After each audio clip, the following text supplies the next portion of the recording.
தாய் வீடு ஜூன் 2024. ஈழமும் சோழமும் 11. சோழரை இலங்கையில் எதிர்த்த அயோத்தி அரசனும் பாண்டியரும். எழுதியவர் வி. துலாஞ்சனன். வாசிப்பவர் ஆர். சத்யபிரியா. ராசேந்திர சோழனின் மைந்தனான ராசாதிராச சோழன் தந்தைக்கு எவ்விதத்திலும் குறையாத பெருவீரன். அவன் காலத்தில் ராசாதிராசனின் தம்பியான வீரராசேந்திரனே சங்கபர்மன் உடையார் என்ற பெயரில் சோழ இலங்கேசுவரனாக இலங்கையை முற்றதிகாரத்துடன் ஆண்டு வந்தான் என்று போன அத்தியாயத்தில் பார்த்தோம்.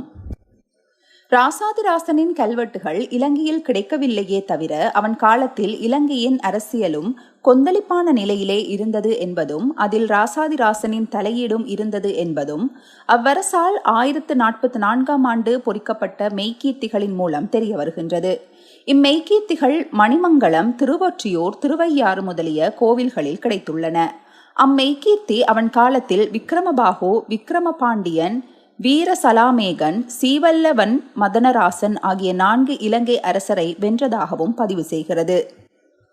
பொருகடல் இலங்கையர் கோமான் விக்ரமபாகு மகுடமும் உன்றனக்கு உடைத்து தென்றமிழ் மண்டலம் முழுவதும் இழந்து ஏழ்கடல் ஈழம் புக்க இலங்கேஸ்வரனாகிய விக்ரமபாண்டியன் தருமணி மகுடமும் கான் தகு தன்னதாகிய கன்னக்குச்சியினும் ஆர்கலி ஈழம் சீர் இது என்றெண்ணி உளம்கொள் தன் நாடு தன் உறவோடும் புகுந்து விலங்கு முடி கவித்த வீரசலாமேகன் பொருகளத்து அஞ்சி தன் கார்களிறு இழந்து கவ்வையுற்று தன் அடிக்காதலியோடு தன் தவ்வையை பிடித்து தாயை மூர்க்கரிய ஆங்கு அவமானம் நீக்குவதற்காக மீண்டும் வந்து வாழ் தொழில் உழந்து வெண்கலத்து உலர்ந்த அச்சிங்களத்து அரைசன் பொன்னணி முடியும் கன்னரன் வழி வந்து உரைகொள் ஈழத்தரைசன் ஆகிய சீர்வல்லவன் மதனராசன் மெல்லொளித் தடமணி முடியும் கொண்டு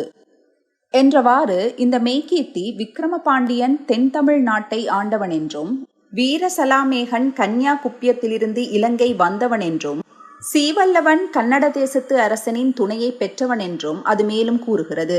இலங்கை வரலாற்று ஆவணங்களை ஆராயும் போது இக்கூற்றுகளில் ஓரளவு உண்மை உள்ளதை உறுதிப்படுத்திக் கொள்ள முடிகிறது. இந்த நால்வரில் ராசாதிராசன் வென்ற முதல் அரசனாக சொல்லப்படுகிறவன் விக்ரமபாகு. 5ஆம் காசியப்பனின் மகனான விக்ரமபாகு மறைந்ததுடன் நெடுங்காலம் இலங்கை முடியை சூடி அனுராதபுர சிங்காசனத்திலிருந்து ஆண்ட சிங்கள அரச வம்சம் மறைந்தது. இந்த அரச வம்சம் 7ஆம் நூற்றாண்டில் ஆண்ட மானவர்மன் காலத்திலிருந்து இடையராது 300 ஆண்டுகள் அனுரை அரசை ஆண்ட பாரம்பரியம் கொண்ட இளம்ப கண்ண வம்ச அரசாகும். மகாவம்சத்தின்படி விக்ரமபாகுவுக்கு பின்னர் அவனுக்கு உதவி புரிந்த கீர்த்தி என்பவன் உரோகணத்தில் முடிசூடினான். ஆனால் 8 நாட்களே ஆட்சி புரிந்த அவனை மகாலான கீர்த்தி என்பவன் கொன்று முடியை பறித்து கொண்டான். உரோகணத்தை ஆண்ட இந்த மன்னர்கள் எந்தளவு சுதந்திரம் பெற்றிருந்தார்கள் என்பதை உறுதி கூற முடியவில்லை. ஏனெனில் மகாலான கீர்த்தி தன் 3ஆம் ஆட்சி ஆண்டில் சோழரை எதிர்த்து போரிட்டதாகவும் அப்போரில் தோற்றதால் அவமானமடைந்து தன் கழுத்தை தானே அறுத்து வீரச்சாவடைந்ததாகவும் மகாவம்சம் கூறும்.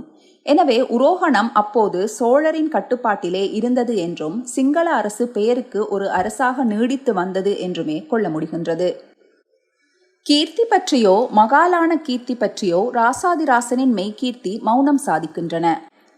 ஒருவேளை மகாலான கீர்த்தி சோழ பேரரசின் படையோடு மோதி தோற்காமல் இலங்கையை ஆண்டு வந்த சோழ இலங்கேசுவரனின் சிறு படையோடு மோதி தோற்றிருக்கக்கூடும். மகாலான கீர்த்தி இறந்ததும் அவனிடமிருந்து கைப்பற்றிய பெருமளவு செல்வத்தை சோழ படைகள் சோழ சக்கரவர்த்திக்கு அனுப்பி வைத்தன என்ற மகாவம்ச குறிப்பின் மூலம் இதை உறுதி செய்து கொள்ள முடிகின்றது. மகாலான கீர்த்தியின் மைந்தனான விக்ரமபாண்டியன் என்பவன் சோழருக்கு அஞ்சி டுலு நாட்டில் கொஞ்ச நாள் மறைந்திருந்ததாகவும் பின்னர் மீளவும் இலங்கை வந்து கால தீர்த்தத்தில் தங்கி அரசு புரிந்ததாகவும் மகாவம்சம் சொல்கிறது. இலங்கையை ஆண்ட அரசர்களில் மகாவம்சத்தால் எவ்வித காழ்ப்புமின்றி குறிப்பிடப்பட்டுள்ள முதல் பாண்டிய மன்னன் விக்ரமபாண்டியன். அவன் காலத்தில் பாண்டியர்கள் இலங்கை சிங்கள அரசோடு நெருக்கமான மன உறவை பேணினார்கள் என்பதை உறுதிப்படுத்த அவன் பெயர் உதவுகின்றது. இவன் ஆண்ட காலதீர்த்தம் என்பது இன்றைய கல்லுத்துறை. உரோகணம் அப்போது அவன் கையில் இருக்கவில்லை என்பதையே அவன் உரோகணத்தின் மேற்கே கல்லுத்துறையில் ஆண்டான் என்ற குறிப்பின் மூலம் ஊகிக்க முடிகிறது. ஆனால் விக்கிரமபாண்டியன் தென்றமிழ் மண்டலம் இழந்து ஈழம் புகுந்தவன் என்று ராசாதிராசன் மெய்கீர்த்தி கூற, அவன் டுலு அல்லது டொலுவ நாட்டில் வசித்ததாக இலங்கை நூல்கள் தெரிவிக்கின்றன. எனவே இது மேற்கு கரையில் உள்ள துளு நாடு அல்ல, அது தென் தமிழகத்தில் முன்பு பாண்டிய ஆதிக்கத்தின் கீழ் இருந்த ஏதோ ஒரு பாண்டிய நாட்டு பகுதியாகலாம். விக்கிரமபாண்டியன் மகாலான கீர்த்தியை மணந்த ஒரு பாண்டிய இளவரசிக்கு பிறந்ததால் பாண்டியன் என அழைக்கப்பட்டிருக்கலாம் என ஊகிப்பார் சதாசிவ பண்டாரத்தார். இவ்வாறு அவன் பாண்டிய கொடிவழி பிறந்தவன் என்பது உறுதியாகின்றது.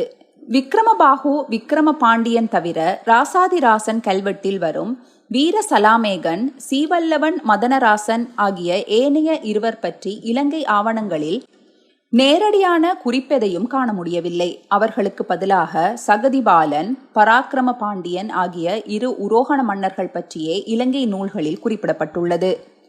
அயோத்தியிலிருந்து வந்த சகதிபாலன் என்ற அரசன் விக்கிரம பாண்டியனை கொன்று உரோகணத்தை ஆண்டான் என்றும் பின் அவனை சோழர்கள் வீழ்த்தினார்கள் என்றும் மகாவம்சம் கூறும். ராசாதிராசனின் கல்வெட்டில் சகதிபாலன் பெயரில்லை. எனினும் கன்யாகுப்யத்திலிருந்து வந்த வீர சலாமேகன் எனும் வேறொரு அரசன் பெயர் காணப்படுகிறது. விக்கிரமபாண்டியனை சகதிபாலன் கொன்றதாக இலங்கை குறிப்புகள் சொல்ல, சோழர் கொன்றதாக சொல்கின்றன தமிழக குறிப்புகள். என்று கண்ணோசி என்று அழைக்கப்படும் கன்யாகுப்யமும் அயோத்தியும் அருகருகே இருந்த நாடுகள். கன்யாகுப்சத்தை ராசாதிராசன் வென்றதாக அதே மணிமங்கள கல்வெட்டு சொல்வது உண்மையென்றால், அந்த இரு அரச வம்சத்திலும் வந்த சகதிபாலன் சோழருக்கும் சிங்கள அரசருக்கும் எதிராக வீர சலாமேகன் என்ற பெயரில் இலங்கை வந்து அரசொன்றை தாபித்திருக்கலாம். உரோகணத்தில் முடிசூடி தனியரசை அமைக்க முயன்ற அவனை சோழர் வென்று வீழ்த்தியிருக்கலாம் என்று கொள்ள முடிகின்றது. ராசாதிராசன் கல்வெட்டில் குறிப்பிடப்பட்டுள்ள 4 அரசரில் மிக மோசமாக வீழ்த்தப்பட்டவன் வீர சலாமேகன். சோழன் அவனது தமக்கையையும் பெண்டிரையும் சிறைப்பிடித்ததாகவும் அவனது தாயின் மூக்கை அறுத்ததாகவும் சொல்லப்படுகின்றது. அந்த அவமானம் பொறுக்க முடியாமல் போர்க்களத்தில் பின்வாங்கிய வீர சலாமேகன் வாட்போர் புரிந்து உயிர் நீத்ததாகவும் அது சொல்லும். சகதிபாலனை சோழர் அழித்த போது அவன் மனைவி, மக்கள், செல்வங்களை சோழ படைகள் சோழ சக்கரவர்த்தியிடம் கையளித்தனர் என்று மகாவம்சமும் கூறுகிறது. சிங்கள நாட்டு அல்லது பாண்டிய நாட்டு எதிரிகளை விட வடநாட்டிலிருந்து அவர்களது ஆதிக்க பரப்பில் வந்த எதிரியை ராசாதிராச சோழன் மிக மூர்க்கமாக தாக்கி அவமானப்படுத்தி அழித்திருக்கிறான் என்பது அவன் அப்போது முகம் கொடுத்து கொண்டிருந்த சோழ நாட்டு எல்லையின் பல்வேறு கள முனைகளில் இருந்த எதிரிகளுக்கான ஒரு எச்சரிக்கையாக இருக்க வேண்டும். இதன் பின்னர் பாண்டிய மன்னனின் மகனான பராக்கிரம பாண்டியன் உரோகணத்தில் ஆட்சிக்கு வந்ததாகவும் அவனையும் சோழர் வென்றதாகவும் மகாவம்சம் சொல்லும். இவன் பெயரும் ராசாதிராசன் கல்வெட்டில் இல்லை. எனினும் அங்கு குறிப்பிடப்பட்டுள்ள சீர்வல்லவன் மதனராசன் என்ற அரசனின் பெயரில் காணப்படும் பாண்டிய வம்ச பெயரான சீவல்லவன் என்பதை கொண்டு அவனும் பராக்கிரம பாண்டியனும் ஒருவரே எனலாம். அவன் ஒரு கன்னரன் அல்லது கன்னடன் பேச்சை கேட்டு நடந்ததாக சோழர் கல்வெட்டுகள் சொல்கின்றன.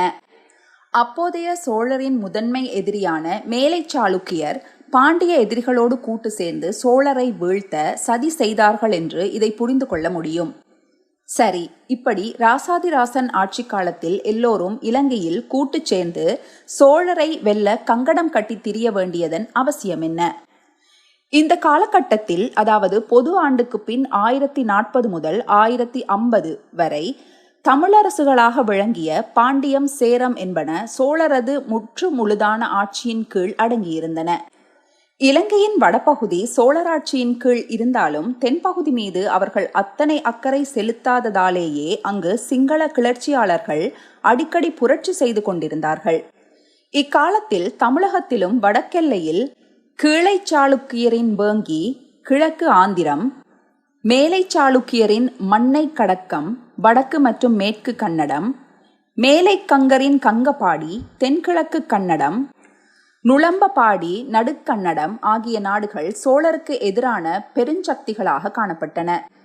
இவற்றில் மேலை சாளுக்கியம் தவிர ஏனைய அனைத்து நாடுகளையும் ராசாதிராசனின் தந்தையான ராசராச சோழன் வென்று திரை கொண்டிருந்தான். வேங்கி நாட்டுடன் திருமணம் உட்பட்ட ராசதந்திர உறவுகளையும் வைத்துக் கொண்டிருந்தான். கீழை சாளுக்கியருடன் சோழர் கொண்ட அளவு கடந்த மன நெருக்கமே பின்னாளில் சாளுக்கிய சோழர் கலப்பில் உருவான பிற்கால சோழர்கள் சோழ நாட்டை ஆள வழிவகுத்தது. இந்த எல்லா நாடுகளுக்கும் கூடவே ராசாதிராசனால் வெல்லப்பட்ட கன்னக்குச்சி, அதாவது கன்யா குப்பியம் முதலிய நாடுகளுக்கும் வளர்ந்து வரும் சோழ ஏகாதிபத்தியத்தை எவ்வாறேனும் அடக்கியாக வேண்டும் என்ற தேவைப்பாடு இருந்தது. வலுவான கடற்படையும் தரைப்படையும் திசையாயிரத்து முதலான வணிகர் அடங்கிய சிறப்பான உளவு படையையும் கொண்டிருந்த சோழரை தங்கள் தாயகத்திலேயே வெல்வது கடினமாக இருந்தது. இலங்கையின் உரோகண பகுதி சோழர் அத்தனை அக்கறை காட்டாத பகுதியாக இருந்தது என்பதால் அவர்களது பரம வைரிகளான பாண்டியரும் புதிய எதிரிகளான சிங்களர், கன்னியா குப்பியர், சாளுக்கியர் தங்கள் சதி வேலைகளுக்கான களமாக சோழ கண்காணிப்புக்கு அப்பால் இருந்த உரோகணத்தை பயன்படுத்தி வந்திருக்கிறார்கள் என்பதை ராசாதிராச சோழன் காலத்து அரசியல் நிலவரம் தெரிவிக்கின்றது.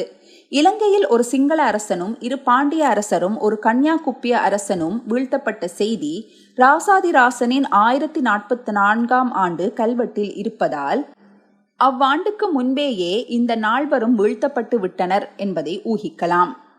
தொடரும். நன்றி.